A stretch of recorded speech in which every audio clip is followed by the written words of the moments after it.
Hello guys, Exogenesis here with the first in a new series of videos called Let's Talk Games, and let's just start it straight off with let's talk about Battlefield 3 Beta.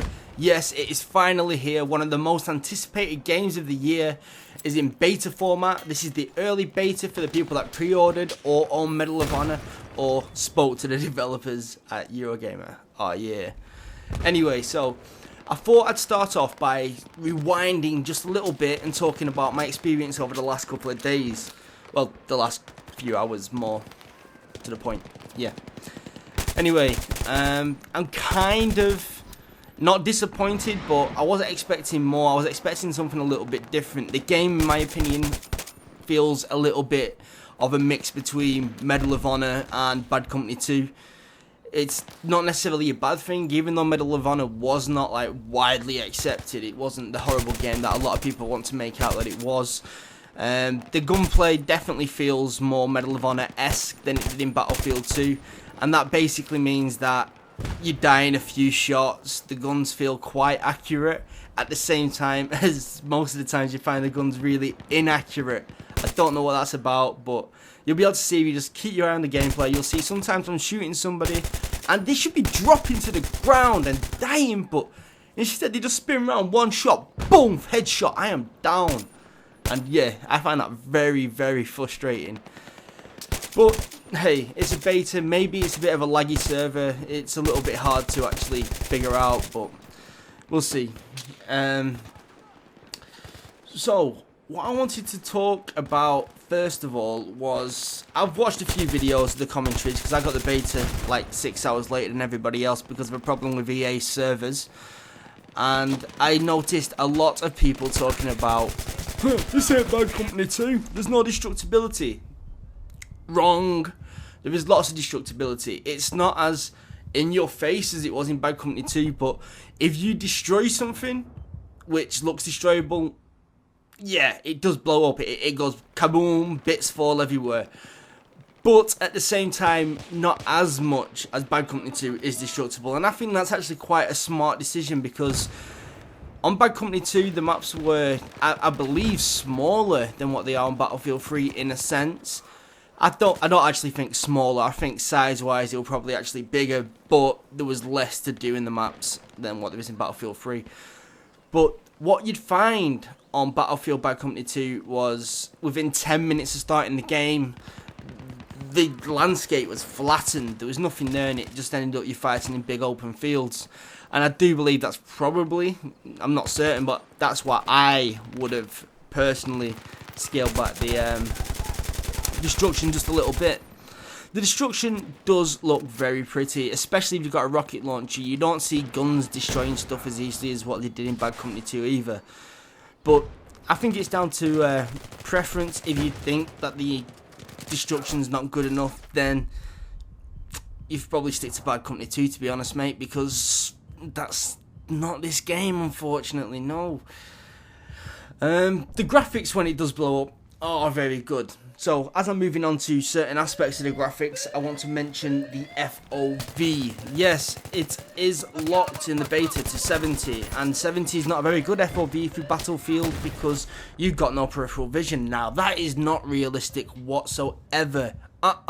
What were you thinking? I think the reason is it's technical, because if you're on a console, obviously they've not got as much power as a PC, and the more you kind of rein in the FOV, the less it's got to render at the same time, which means that they can achieve higher performance out of the same hardware than what they would do if they had a 90 FOV or 100 FOV. Personally, I played a lot of Quake and a few like fast-paced FPSs, and I prefer an FOV of around 95 to 110, somewhere around that level. I've got a big 27-inch monitor sat in front of me, so the FOV does work out quite nice. It gives me a nice peripheral vision. It does affect performance, I will not deny that, but it's minuscule really. But when you're trying to rein in every little point of FPS you can do on the consoles, that's probably why they made the decision to do it how they did. However, yes, I will be posting up a video later on today or tomorrow morning explaining on how you can change the FOV in a Battlefield 3 beta, and it's not that difficult. It takes about 2 minutes to do. All you need is a hex editor and the right file and you'll be able to read it all and just change the FOV really simply. And this gameplay that you're looking at now is set on 70. I don't know why I didn't change it back, but I've been playing on 85. I actually find, because of the amount of foliage on the map, it made more sense to have a lower FOV, because otherwise everything would just be little dots on the battlefield, which is not going to make it very easy. Anyway, the other thing that a lot of people have been talking about all over YouTube is the quality of the sound. I don't disagree, but, big buts, and I cannot lie, it's not as great as everybody's making out. What they have done differently is they have kept a lot of high noises in. Like, if you go through the frequency range, normally games like a big, deep, bassy sound, which makes it sound all immersive and everything like that, and it's worked for many, many years. However, Battlefield's gone more for a high and a low. It's got a nice balance going through. The mids don't seem as strong as what you'd expect, but the high sounds, the claps, the shutters, the clicks, it sounds amazing. And they are loud, so you will sometimes, like if a rocket flies past your head rings with a noise. It is pretty intense. The surround sound, I could not get a feel for it. It's quiet in my room. I don't know what it was. I just never got a feel for directional sound, and I think that's because sound is traveling through objects a lot easier than what it would do in most games. I don't know if it's any easier, but they've got reverb effects and environmental effects to the actual sound. It really makes it a lot more immersive. Like in these tunnels, you'll be able to hear a lot more of a big clunk and the echo. It sounds amazing, but it really does mess up my ability to decipher where that sound is coming from, which is not too bad, but I don't know. Some people also have been complaining about the ability to get a good FPS in this game on the PC. This is not a problem with the game. You can turn the graphics down really low and that will work. But also, if you did not know, go over to NVIDIA website and the ATI website. I've just downloaded the new NVIDIA drivers to a 5.35, and I have noticed a good 25-30% boost in my performance on this game. So if you are struggling to get a decent FPS or a stable FPS, go over, jump on them, and it should really improve it. I know some people have been saying on the forums that they're having problems installing these drivers, but I'm sure somebody will figure it out soon. Now, I'm looking at my feet. Yes, you want to know why? Movement in this game is not great. I'm disappointed. Come on, EA. Come on, DICE. You made Mirror's Edge. I don't know what it is. Is it your... what do you call it? Is it your engine? I don't know. Movement feels very, very floaty. And that's not good in a game which is all about jumping around corners and shooting. Sure, I mean, you expect people to play nice and calmly, slowly pushing up in a tactical formation. However, it's not how people are going to play it, is it? Really? No, they're going to be jumping around, diving, spinning around, 180 flick shots. But no, the movement, you get stuck on a brick. If there's a brick, you have to jump over it. These train lines are awful. The amount of times you will step on the train lines and you will not be able to move. I was so disappointed because I've watched a few of the commentaries on the console and they're saying, wow, this movement's as good as Call of Duty. And it's not. It's not. It's a shame. A big shame. However, I'm sure stuff like this can be fixed. It's not only the movement, it is more to do with the actual design of the map. They tried to keep everything like as it would be in real life, like you would have a step up and you stepped on a track and all that. It's all great.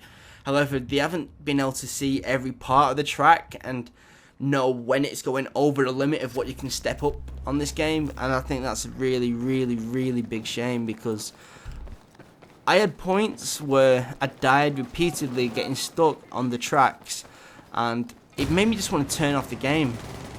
I was really disappointed by that.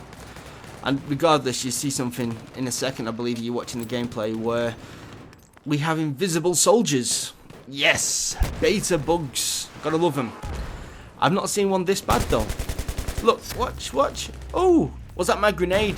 Would have made sense. But no, it was a guy on the other side of the map, stuck in the floor, that shot me. Look at him.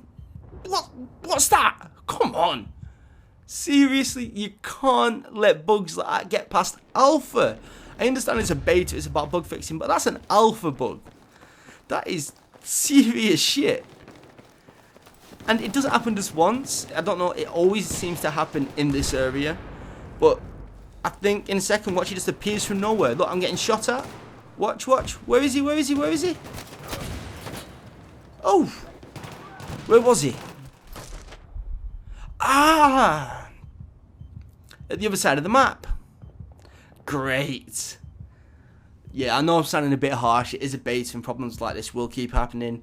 But it kept happening again and again and again. And it got very, very frustrating, as you can imagine. Hopefully that will get fixed. I don't know what's causing that. I'm assuming it's lag, but only time will tell. Anyway, so outside, if you noticed, there was a lot of foliage and a lot of bushes, and I found this very frustrating, but this is more of a gameplay perspective thing rather than a bug. But you can step into these bushes and stay there and you are virtually invincible. Well, invisible, should I say. You're not invincible, you still die. But you're not going to be seen very easily. And that's fine, except because that's the safest thing to do in the game. What you normally find is your own team are doing it when you're supposed to be rushing. The amount of times I played the game and ran into an area to try and plant the bomb, to look at my mini-map and see that nobody else ran with me. And I plant the bomb, and then I die, and nobody else goes to protect it. They just stay locked in positions. That's more about the players than it is the game. However, I do believe that DICE are classed as an enabler in this, and they enabled this type of gameplay, which is kind of worrying. I'm kind of hoping that it's only going to be really this map. Really, I mean, there's desert maps and everything, which I suppose it's going to be a lot harder to do it on, and the big vehicle maps, it's just going to get spammed. So yeah, I do believe there's an APC on this map in the alpha. I did play it, I can't remember it all, but yeah, if there is an APC, then maybe people wouldn't camp as much, so we might be able to see a bit more fluid movement through that area. So, as you can see outside as well, I got killed a few times by people which was underground. Yeah, the collision on the map doesn't seem too great. I don't know if people are falling through because of a bug or because of errors in the map, or if it's a glitch. I don't know. It happened to me a few times. I fell through the map, and the problem is you fall through the map and you can still shoot and you can still kill and you can see through the map, which is very, very broken, and that needs to be fixed ASAP, or people are just going to leave the game very, very quickly. And that is personally my biggest frustration in the whole beta up to now. Sorry about that. Wow, I'm not used to talking for 20 minutes non-stop. Anyway, the next thing we're going to talk about is net code. Every now and then on this game, you will shoot and people will die in one bullet, which is fine. It's realistic. I would not survive an AK bullet in real life. Why would I expect my avatar in a game to survive one bullet? I don't. But I expect it to be consistent. I'm not talking about, he survived 2 bullets and that's not consistent, so I'm pissed off. No, not at all. I am talking about you got to have it. So if I shoot 6 bullets into somebody, they die. And vice versa. If 1 bullet can kill you. It doesn't happen. So many times you will see me get hit markers. I will spray 30 bullets, get 10 hit markers, and then the same guy will spin around and boom, 1 headshot. And I don't know if that is because of bad programming or what on earth, but it is very, very frustrating and it needs to be sorted. Please. And anyway, that brings me on to competitive play. Will this game be competitive? Many people are asking this all over the forums, all over anything which is competitive. People are like, will Battlefield 3 be competitive? The answer is, I don't know. And at this moment in time, I don't think anybody knows. Sure, they've just announced a $1.6 million tournament for the consoles. Will this game be competitive on the PC? It is almost impossible to be able to tell at this point, and I will go over why it's almost impossible. First of all, very few games make it as a competitive shooter without mod tools.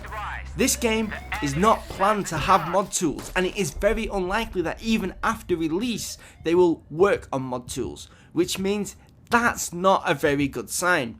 However, it would maybe be able to get past that if they was to introduce a replay recorder or a demo recorder, just like they've got on, I think they had one on Battlefield 2, I'm not sure, I didn't really play the game, but on most Source Engine games, they have it on Quake games, Unreal games, and even Black Ops has introduced the replay system, so even Black Ops as a theatre mode.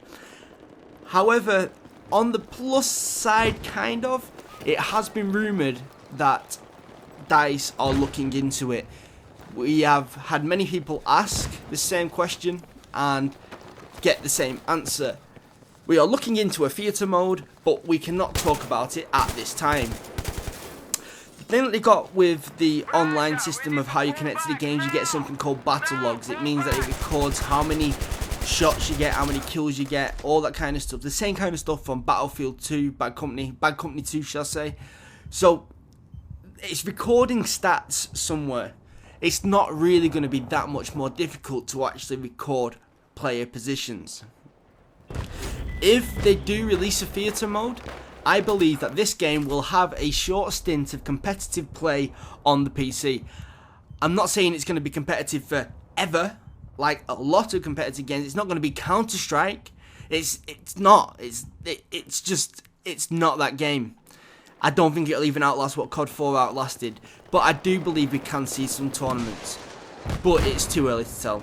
So please bear that in mind. I am not saying that this game is going to be competitive because I honestly do not know. The other issue is if this game goes competitive, it's going to put off casuals because you'll see a lot of really good pro players on like public servers and they won't have the same configs. Oh no, already I have I have gone into the config files, I've changed my FOV. You can even turn off bloom and all that kind of stuff which will stop that flashlight from shining you in the eyes, and it'll give a massive unfair advantage to anybody who looks into that kind of stuff and takes advantage of it, which makes it not so great if they're going to be playing against casuals. So I'm not so sure. On the plus side of what they've done for everybody is they've changed the class system a little bit. All of a sudden, your medic is not the most powerful person. Well, technically he is, but no, your medic no longer consists of a med kit with a big heavy machine gun spamming down with almost perfect accuracy. No, now the medic is the assault class, and you have to spec to be a medic. You can spec to be something else at the same time, but you can still have your defib in your med pack. And I think the idea behind this is so that people rush into the front lines with a med pack and with a defib, and it will work out better for the whole game. Because what we found in Bad Company 2 was medics would be at the back of the battlefield, sat on their own med pack, and just spraying in with that big M60, destroying everything in the path. And the opposite side of that was you'd have a medic stood right at the front, just reviving everybody. And unfortunately, the revive system seems pretty much the same. People kind of just revive you in stupid positions. The revive is important, however, because of tickets. Basically, if you revive, you don't lose a ticket. So some people will claim that's why they're doing it, but in all honesty, a lot of people are just points whoring, and that's not good. The NG is basically the same. The support now gives out ammo rather than medkits and defibs. I'm going to talk about the ammo really quickly. It's almost a redundant class. You very rarely run out of ammo. You seem to have loads of ammo. It's not something, well, you die a lot as well, so you respawn a lot with full ammo. So I don't think, unless you're going to have like a 0 to million 4K depth ratio that you're going to run out of ammo, so I don't know how good that's going to be. And anyway, so I'm going to leave up the video there. It's coming up towards the end of the match, and I'll just finish by saying some of the things that I'm planning to do with Battlefield 3 currently for content. I am going to be releasing a gun of the day for the next possibly 2 weeks to go through all the guns and explain a little bit about them, how I decided to use them, what were the best attachments, and a little bit of a montage of that weapon of me just poning shit up.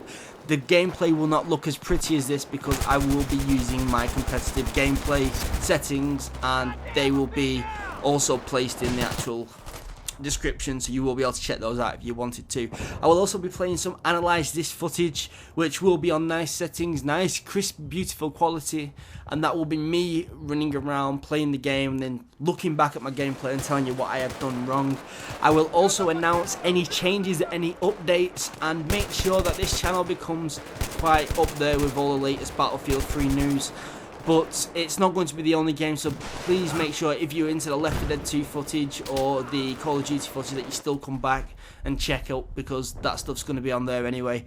So anyway guys, thank you very much for tuning in, thanks for watching. I've been Exogenesis, you've been great, and that was the first episode of Let's Talk. And what did we talk about? Battlefield 3 Beta. Comes out for you guys in the next few hours, make sure you get onto it. You've seen my name in the game, Exogenesis_UK, I think. Add me, we'll jump in together, we'll have a blast, and peace out. Thanks a lot guys. Check out the awards. Oh yeah. Boom.